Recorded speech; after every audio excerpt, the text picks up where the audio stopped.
Et vous écoutez Contact. Il est là, il vient d'arriver. Mon premier invité. Bonsoir, Khubaib. Bonsoir, cher ami Karim. Vous reconnaissez peut-être cette voix? Oui, évidemment. En fait, tout d'abord, je vous remercie pour cette invitation et toute l'équipe d'RTCI. C'est la première fois que... Vas-y. Donc, c'est la première fois que je m'interviens dans une radio publique de notre gouvernement, cher gouvernement, en fait. RTCI, c'est pas une radio du gouvernement, c'est une radio publique. C'est vraiment différent. En fait, le cas de RTCI peut être un petit peu particulier, mais bon. En fait, aujourd'hui, je voulais parler de mon projet artistique. Et on va en parler tout de suite. Je fais un tour, je présente les invités. On va tout de suite parler de ton film. Khubaib, vous le connaissez peut-être sur un pseudonyme. Un vide, vous l'avez connu peut-être comme vidéoblogueur, puis comme activiste politique, parce qu'il s'est présenté aux dernières élections présidentielles. Et même maintenant, vous allez le connaître dans d'autres casquettes. La casquette du rappeur, mais aussi du réalisateur, du scénariste, producteur exécutif, et peut-être même de comédien. Son prénom ou son surnom est le Rango. Bonsoir. Pianiste qui joue bientôt à l'Agora, le centre culturel, l'espace culturel à la Marsa. Bonsoir Omar. Bonsoir. Alors le concert ça sera le vendredi prochain. À quelle heure? À 20h à l'Agora à la Marsa. Ça c'est de la super promo. Hein. Bonsoir. Tout de suite le concert c'est vendredi à l'Agora. À côté de Omar, son manager, la gérante de l'Agora. Bonsoir Hej, tu peux te dire juste bonsoir. Bonsoir. Merci. Merci à toi. Et comme d'habitude, notre chroniqueur politique, Enis Moraï, bonsoir. Salut Karim. À côté d'Enis, le réalisateur du film de Rangour, de Khubaib, Enis Habib. Salut Enis. Salut, co-réalisateur. Co-réalisateur. Voilà, absolument. Co-réalisateur. L'autre co-réalisateur, c'est co-réalisateur, co-scénariste, c'est un travail de groupe. Donc on est une équipe de jeunes, donc je ne vais pas porter la casquette tout seul, ni la responsabilité. D'accord. Alors, au cas où ça foire. Au cas où ça foire, exactement. On va en parler tout de suite, mais pour vous remettre les choses, les idées, rafraîchir les idées, on va passer un premier extrait qui va vous rappeler qui est le Rangour.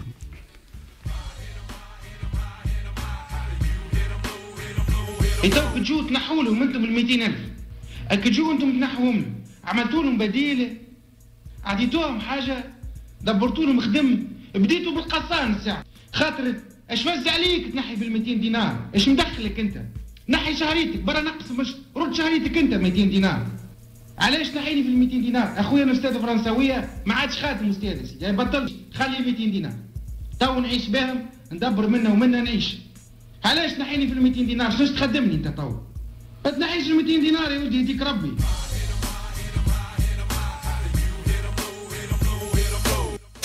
Les fameux ça commence bien.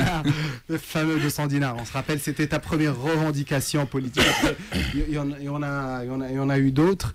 Alors, mais on va peut-être revenir plus tard sur ça. Mais ce qui nous intéresse aujourd'hui, ce soir, c'est ton film. Alors d'abord, comment en es-tu arrivé là? Tu as toujours rêvé de faire un film, d'écrire un film, ou c'est en cours de route que c'est venu? Tout simplement, en fait, comme tout personne en fait qui a fait des études, notre rêve ça a été toujours de faire changer en fait les choses, de faire changer la société, de faire pousser les gens à réfléchir, à changer cette réalité en fait merdique.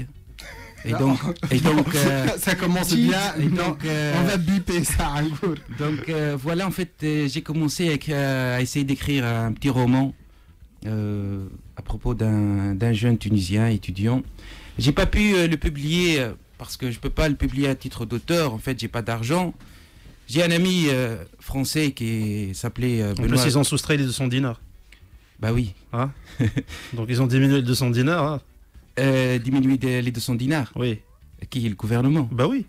Bah nous maintenant on demande 300 dinars. Hein. Bah, c'est fini les 200 dinars. L'inflation. Déjà, on a presque 4 ans à demander 200 dinars. Après 4 ans. Le 200 dinars, la marchandise, le pouvoir d'achat ne cesse de dégringoler, tout à fait. On revient sur le film. Alors tu disais, tu as écrit un roman et puis un ami est intervenu. Donc voilà, en fait, un ami à moi qui a une maison d'édition à Paris, il m'a promis de publier mon roman. Mais toujours j'ai pas de chance. Et il a fait faillite. Donc j'ai pas pu publier mon roman. Donc j'ai toujours rêvé de transposer cette réalité parce que on était arrivé à un moment donné, on peut rien faire, on peut pas avancer. Je peux pas continuer à faire des vidéos, je risque la prison si je continue comme ça. Donc qu'est-ce que je vais faire? Et voilà, je me suis lancé dans la musique, le rap, faire 2 titres avec mon ami TMC, un rappeur qui chante en anglais. Et je vois que ça marche pas beaucoup. Et j'ai eu cette idée de faire quelque chose d'autre, d'extraordinaire. Et par coup de chance, j'ai fait une connaissance d'un homme d'affaires tunisien. Il est un agent des joueurs. Il a de l'argent, peut-être beaucoup. Et il m'a promis de m'aider dans mon projet artistique. Bon, le budget, c'est peut-être les riches tunisiens. Allez, c'est combien le budget? Et les dépenses dans une soirée, mais... Allez, c'est combien le budget? Bon... Ou au moins une fourchette. Plus ou moins 50 000 dinars. À peu près ça. À peu près ça. À peu près ça, mais pour un bon film, c'est rien du tout. Mais on va faire le maximum possible avec le peu de moyens qu'on a. Et dis-moi, tu as été remarqué par cet agent à travers les vidéos Facebook? Évidemment, il est fan de moi. Comme moi, j'ai commencé les vidéos. Lui, il était en Afrique. Il travaillait. Il vend des joueurs africains, des Européens, surtout au Côte d'Ivoire, d'autres pays. Et voilà. Il m'a dit quand j'étais en Afrique, j'ai parlé à ma femme. Je lui ai dit, tu dois le contacter sur un gour et toi, tu dois lui donner 200 dinars par mois. De ma part, gratuitement comme ça. Et ça a été fait? Non, parce qu'après il a pensé, il a dit si je lui donne l'argent, il arrête de faire des vidéos. Comme moi je suis à l'étranger, j'aimerais toujours regarder quelque chose de la Tunisie profonde. Et donc, mais maintenant, donc on s'est lancé dans ce projet. Inch'Allah, au début mars, on va commencer le casting. Mon ami Anis, il va m'aider dans ça. Et j'ai une équipe avec moi. Alors justement, pour ton casting, d'abord, est-ce que tu peux nous dire au moins une petite idée? Je sais que tu ne peux pas révéler tout sur un film qui n'a pas été encore tourné, mais au moins l'idée, c'est quoi l'idée ou la grande morale derrière ce scénario? Voilà, c'est quoi le rêve de tout un artiste? C'est de faire une chose qui n'était pas faite par personne. Donc moi, mon idée, c'est de se lancer dans un projet artistique original, extraordinaire. De faire hommage à toute une génération qui a fait la révolution.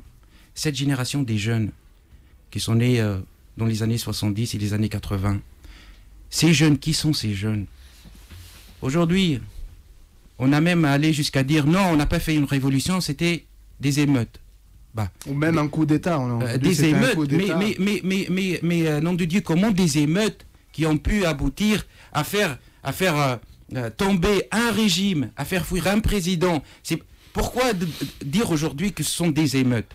Parce qu'ils nous veulent faire croire qu'on n'est rien. Et on n'a rien fait, tout simplement, parce que le régime est déjà revenu et il va recommencer son système. Donc, le régime n'est pas revenu, Robaïb. On a quand même eu des élections transparentes, démocratiques, et tout ce que tu sais. Un régime, c'est quoi? Ce sont des gens, des personnes. Les mêmes personnes qui sont aujourd'hui au pouvoir. Des vieux, cet ogre qui est aujourd'hui au palais de Carthage. On peut pas. C'est de la diffamation. Avec sa sorcière, déjà. Il est arrivé. On ne peut pas dire ça. S'il te plaît, non. Ce sont mes opinions politiques. Donc, avec un temps un peu d'humour. Non, parce que là, c'est de la diffamation. Les opinions politiques, en gros, c'est de dire je suis pas d'accord avec les idées. C'est pas d'attaquer les gens, de les traiter avec ces noms-là. C'est pas attaquer, cher monsieur. S'il te plaît, si tu veux qu'on continue cette discussion, tu peux pas attaquer les gens en les traitant d'ogre ou de sorcière. Tu dis ces idées. Est-ce qu'aujourd'hui on n'a pas le droit de critiquer le président de la République? Non, critiquer, mais pas diffamer. C'est pas la même chose. Tombons pas dans la diffamation. Ça, c'est de la diffamation. C'est ça. Qualifier le président d'un ogre, ça c'est diffamation. C'est de la diffamation. Ah, ça là, c'est. Non, dans le sens figuré. Même dans le figuré. De toutes les façons, nous sommes dans une radio publique. Et même dans la campagne politique, il était considéré comme un ogre. Dans le sens figuré du terme. Roule, tu veux dire? Oui, c'est ça. Pourquoi on l'autorise pas aujourd'hui? Bah, à la limite, tu peux dire un rôle où il sait identifier à ça dans sa compagne, il utilisait de ça. Mais dire un ogre, une sorcière, c'est vraiment de la diffamation. On peut pas permettre ça à la radio publique. Un goût, s'il te plaît, on s'est mis d'accord avant. On n'insulte personne, on discute les idées. Non, c'est de la diffamation. C'est pas de l'insulte, cher Karim. Bon, D'accord, on dépasse. Donc, c'est pourquoi en fait je me suis énervé à propos de ça, c'est parce qu'aujourd'hui il n'y a que des vieux. Il n'y a que des vieux qui sont au pouvoir. C'est pour ça en fait, il n'y a que des vieux. Et nous les jeunes qu'on a fait la révolution, on n'a eu que de l'ingratitude vis-à-vis de tout ce qu'on a fait. Il y a des gens qui sont aujourd'hui jusqu'à maintenant qui souffrent des maladies, beaucoup de choses à cause de la révolution, mais allons dire jusqu'à dire aujourd'hui on n'a pas fait une révolution, c'était des émeutes, mais c'est carrément c'est absurde, ça n'a pas de sens, c'est de l'ingratitude. Et donc ton film, comment il essaye de répondre à ça? On revient au film. Le film c'est quoi? C'est ce jeune Tunisien inconnu qui a fait la révolution, qui est sorti dans les rues et a fait tomber tout un régime dictatorial d'une atrocité despotique, on va dire. Voilà, despotique de son. C'était un régime sanguinaire. Sanguinaire. Donc, qui est ce jeune? Moi, mon film s'intitule Flashback. Donc, un jeune Tunisien, en fait, qui a commencé sa vie. Le film commence dans les années 2010, l'année 2010, mais toujours, il revient en arrière. Il revient à son enfance, ce qu'il a vécu, la circoncision, l'école, le lycée, le collège. Tout ça, tout ce qu'il a vécu. Qu'est-ce qu'il regarde? Qu'est-ce qu'il regarde à la télé?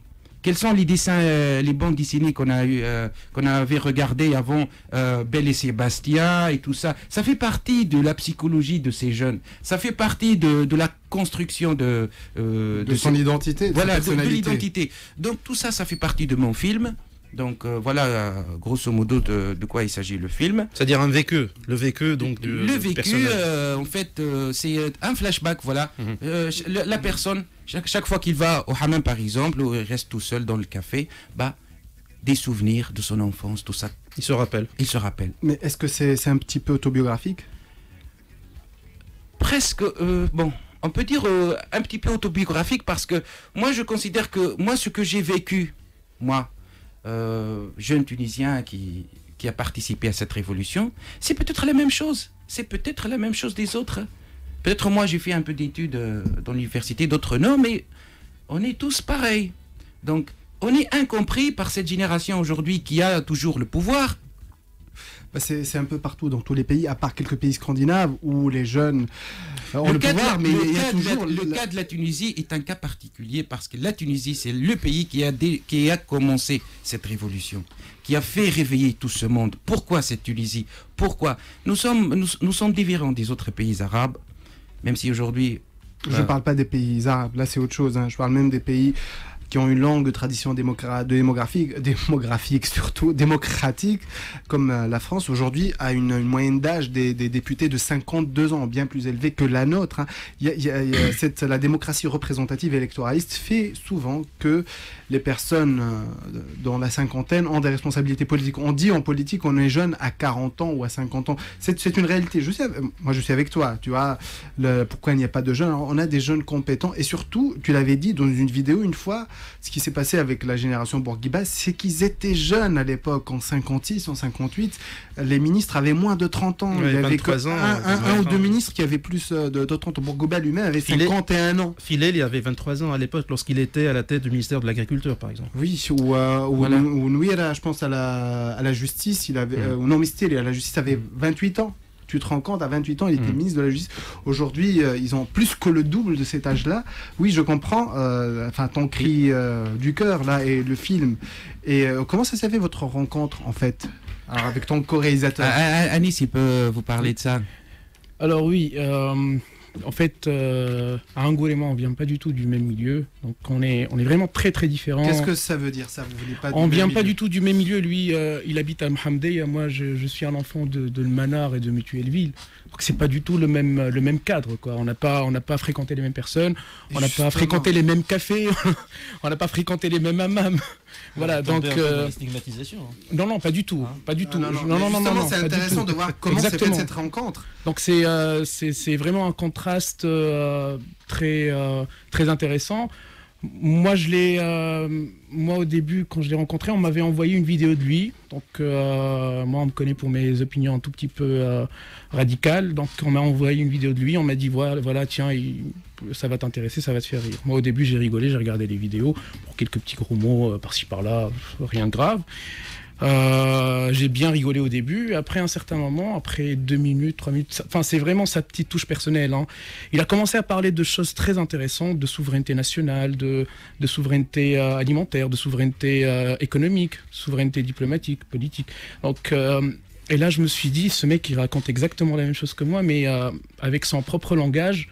Il a sa petite méthode à lui, c'est d'où son succès d'ailleurs, parce que des vidéos où on voit des gars insulter d'autres personnes, enfin il y en a plein, hein, ça explose de partout. Ah oui, aujourd'hui, pour faire le buzz sur Internet, exactement, il faut juste insulter quelqu'un dans tous les sens. Voilà, mais lui en fait, il y a vraiment un message politique derrière, il y a vraiment quelque chose de très intéressant. Et à un certain moment, je me suis dit, ce mec raconte exactement la même chose que moi, mais les gens l'écoutent. Et les gens que je n'arriverai jamais à toucher.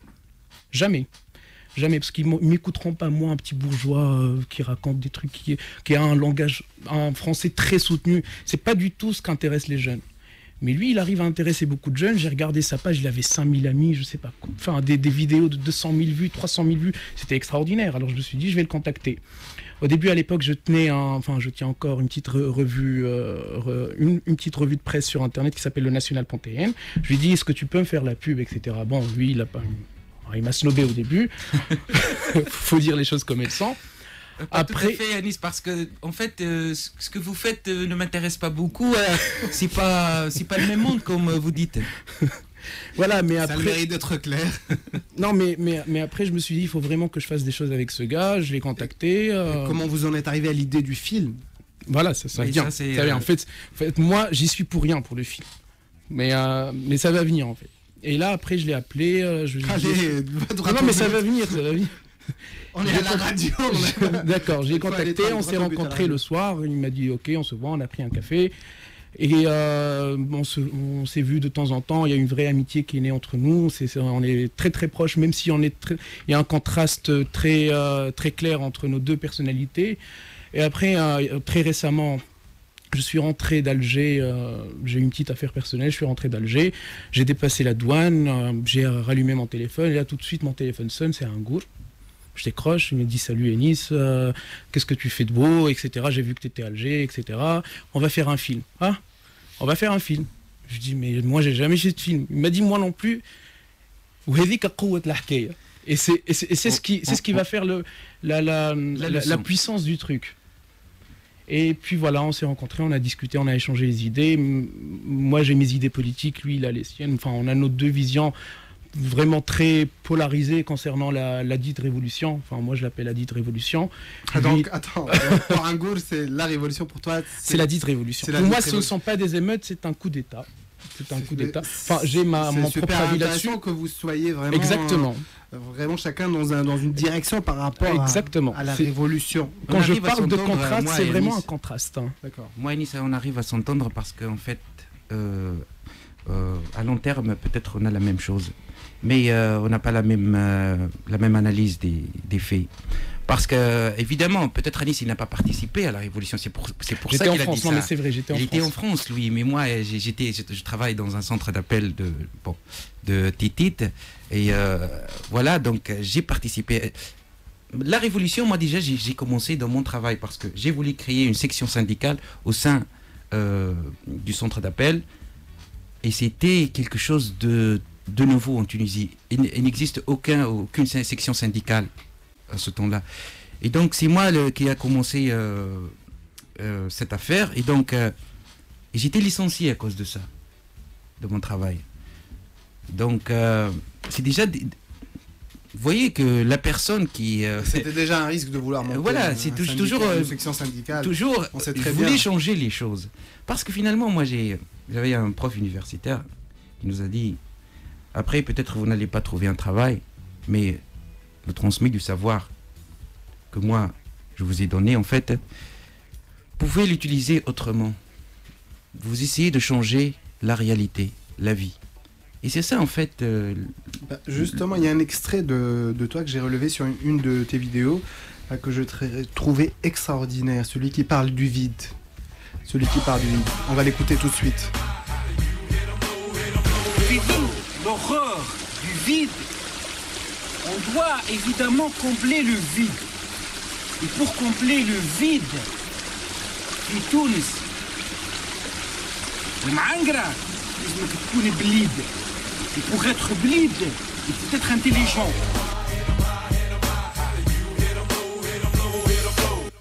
C'était dans quel cadre C'était dans la nature, non? C'était dans la nature. Oui, près oui, d'une dans la rivière. nature, c'est dans le nord-ouest de la Tunisie. À côté d'une rivière? Oui, à côté d'une rivière. Comme d'habitude, en fait, avec ma bagnole. Et je sors avec mon berger allemand. Vous n'êtes pas si prolétaire que ça. Hein. En fait, moi, je suis de la classe populaire, mais peut-être je vis un petit peu dans un confort. Grâce à ma chère femme, en fait, qui a un peu d'argent. Parce que moi, j'ai rien. Et elle, en fait, peut-être Dieu, toujours, il a des solutions. Tu vous voyez là. Donc, Angour, justement, excuse-moi de t'interrompre, mais quelque chose d'extraordinaire dans tes vidéos. Parce qu'il y a des personnes, à chaque fois qu'on parle de Angour, ils me disent oui, mais il dit des gros mots, mais c'est quoi ça? Je dis, mais écoutez bien, Angour, il cite du Montesquieu. Angour, il vous parle du vide, il traite des sujets philosophiques. Angour, il ne parle pas seulement des 200 dinars. Angour, il a des positions politiques qui sont parfois extrêmement, parfois un peu schizophrènes, parce que tu as des propositions ultra-communistes et parfois ultra-libérales, ultra-de droite. On n'arrive même pas à cerner, mais on sait qu'il y a un bagage, il y a une culture politique et même une culture de la langue avec l'invention de ce mot Angour, un peu passe-partout. Donc, des gens, quand je dis mais non, il a fait des études et tout ça les étonne. Mais quelle étude as-tu fait, Angour? moi, en fait, j'ai fait des études de littérature française. En fait, vous voyez, le vrai djihad aujourd'hui, de toute la race angourienne tunisienne, c'est en fait de ne pas succomber à la tentation du malheur, à la tentation du suicide, à la tentation du pessimisme. En fait, le vrai djihad, c'est parce que, vous voyez, mon ami Benoît, il m'a dit, Roubaï, c'est que tu as fait des études de français, c'est pas pour rien.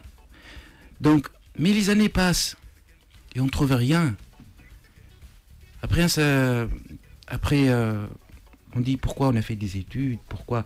C'est pour cette raison, en fait, moi, que j'arrive à toucher à la fois une classe ou bien l'élite cultivée et les autres, les abrutis, en fait. Qui ne savent, voilà. Enfin, qui n'ont pas fait des études. C'est en public. Alors, Oui, ils sont oui, pas oui, abrutis. mon public, il est On va dire les laisser pour compte. les laisser pour compte. Moi, je dis des abrutis parce que l'élite pense que ce sont des abrutis. Ah, voyez. non, tu généralises. Tu ne sais... Et moi, Alors, je suis d'abord, un abruti Angour, comme eux. Attends, mais aujourd'hui, c'est très difficile de définir l'élite en Tunisie parce qu'elle est souvent confondue avec la bourgeoisie, mais ça n'a rien à voir. Tu sais, très bien. Voilà, c'est un sujet d'actualité. Je pense que tous les auditeurs et les auditrices et tout le monde a vu hier la vidéo de la chaîne Bleue. Voyez, Non, tu peux dire la Hiwar Tounsi. Non, voilà, tant que c'est pas des marques de boissons. Voilà, les maniages faqat. Oui. Voilà. Pour celui Donc, qui ose.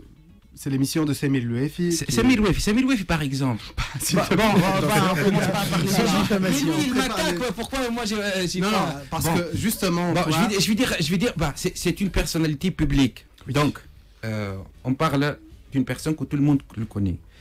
Cette personne n'a pas de bac.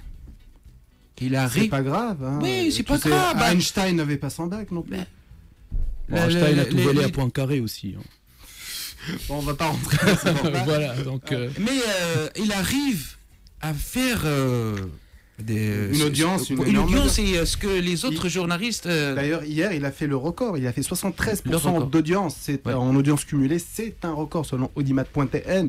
C'est un vrai record. Hein. On sait, c'est mieux que les infos. Alors que les infos de L'Ouatanais, le journal télévisé de 20h de L'Ouatanais, fait les meilleurs scores d'habitude. Là, on a eu quelque chose d'extraordinaire. Mais en même temps, est-ce que c'est aussi les gens qui demandent à voir ça? Personne n'oblige les gens à choisir, les téléspectateurs, à choisir son programme. Mais ça fait partie de la psychologie du peuple tunisien. Le peuple tunisien, il a toujours cette question à propos des Trabelsi, tout ça, qui sont ces gens-là, même si ça ne regarde pas, en fait, finalement, qu'il a de l'argent ou qu'il a... ce sont des voleurs qui ont volé l'argent des Tunisiens, mais aujourd'hui on leur montre comme des victimes, comme des bourreaux intelligents. Oui, attends, comme, on va y revenir parce qu'on va réécouter. donc voilà, l'extrait. les gens commencent à entrer tout doucement. Cette idée nouvelle, voilà, ce ne sont pas nos ennemis, finalement ce sont des êtres humains, ils ont vécu des choses, ils ont des histoires d'amour, ils font des trucs au palais. Donc Ben Ali, ça a été vraiment le Don Juan tunisien qui a pu draguer toutes les femmes tunisiennes. Donc, mais, Qui a surtout mangé du fromage. et manger le président tunisien, donc le fromage du président tunisien. Et donc voilà, mais par contre, il ne voulait pas de polygamie, mais lui, il est polyamoureux peut-être. Mais Amoureux, pas mal ça. donc voilà. Et donc, mais ce que aujourd'hui c'est très grave, c'est que ces gens-là, moi, ce que je pense, on doit tous les fermer. Ces gens-là, on doit les mettre au chômage comme nous. Oui, mais comment tu proposes de faire ça techniquement? Parce que la justice est passée par là. Enfin, la justice, le système judiciaire est passé par là. Par exemple, Saif Tarbelsi a fait 2 ans de prison. Il est sorti et on sait très bien que ceux qui sont en fuite, là, ils sont en fuite, mais ceux qui sont là, il y en a pratiquement, il ne reste plus personne en prison. Le système judiciaire a œuvré avec, et aux commandes du ministère de la Justice, il y avait un opposant historique ou un membre d'un parti d'opposition historique qui était là, le parti NAV. Et pourtant, ces gens-là sont sortis, la justice a œuvré. Peut-être, il y a une grande partie de la population qui s'est indignée. Nombreux sont les gens qui sont indignés, mais après la justice a fait son œuvre, qu'on le veuille ou non, malheureusement. Comment Mais tu veux que les enfer? cher monsieur, mais quelle justice? La justice qui donne 6 mois de prison pour un milliardaire qui a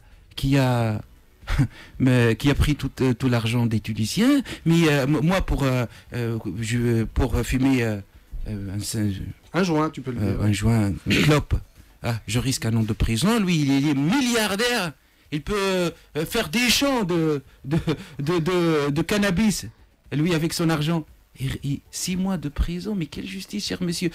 En fait, c'est l'ingratitude, c'est la trahison. Ces jeunes, et plus, voilà, aujourd'hui, on va trop loin, même jusqu'à bannir et mettre en péril la liberté d'expression. Parce que aujourd'hui, j'ai pas le droit de parler. Je vous rassure, cher monsieur, j'ai pas le droit de parler. J'ai pas le droit de dire ce que je pense réellement. Parce Pourquoi?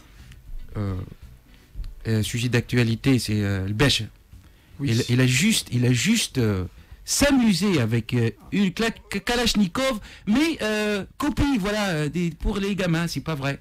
Alors on parlera des travaux. Yassine Ayari, Oui. il a fait juste des vidéos ou bien des statuts sur Facebook. Mais Facebook, c'est quoi finalement? Ce que moi je peux pas faire dans la réalité, je le dis sur Facebook. J'ai le droit d'insulter. Facebook, c'est votre notoriété aussi. Oui, ça montre. Celui qui veut m'entendre. Non, Facebook, c'est c'est Facebook qui vous a fait aussi. Donc si jamais demain on va essayer de faire l'apologie, je dirais, des armes ou de la menace, là, il y aurait des centaines de milliers de partages et on se retrouverait dans une jungle comme ça. Tu sais, Roubaïb, on reviendra parce que là, on doit passer au podcast. D'accord. Mais on reviendra à ce sujet tout à l'heure. Ok. Et que ce soit une copie de Kalachnikov ou non, c'est une menace envers une personne et c'est juridique. Non, c'est pas une menace, On- cher monsieur. Mais on y reviendra, on écoutera Comment ça, une l'extrait menace? ensemble. Les gens, d'accord. On écoutera l'extrait ensemble D'accord. et sans se mettre en colère. Non, on non, peut non, ne pas être d'accord. Tu peux penser que Peut-être pas c'est une... le manque de nicotine, pas Mais- plus.